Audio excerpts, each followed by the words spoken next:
On the morning of September 11, 2001, 19 men armed with box cutters, directed by a man on dialysis in a cave fortress halfway around the world, using a satellite phone and a laptop, directed the most sophisticated penetration of the most heavily defended airspace in the world, overpowering the passengers and the military combat-trained pilots on 4 commercial aircraft before flying those planes wildly off course for over an hour without being molested by a single fighter interceptor.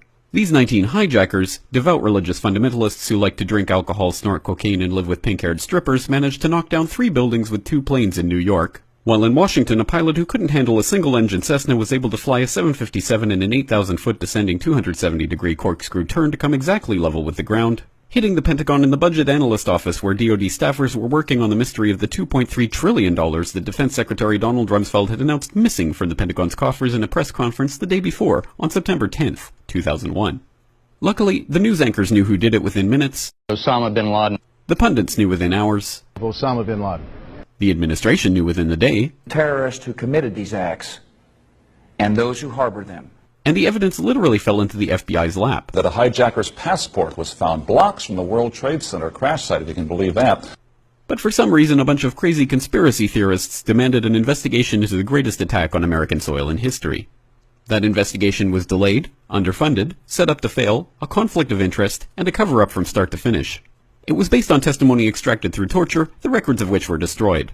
It failed to mention the existence of WTC-7, Able Danger, P-TECH, Sibel Edmonds, OBL and the CIA, and the drills of hijacked aircraft being flown into buildings that were being simulated at the precise same time that those events were actually happening.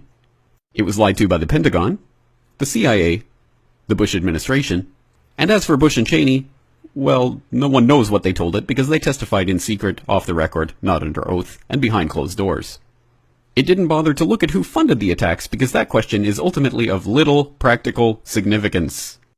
Still, the 9/11 Commission did brilliantly, answering all of the questions the public had, except most of the victims' family members' questions, and pinned blame on all the people responsible, although no one so much as lost their job, determining the attacks were failure of imagination. Because Nobody in our government, at least, and I don't think the prior government that could envision flying airplanes into buildings.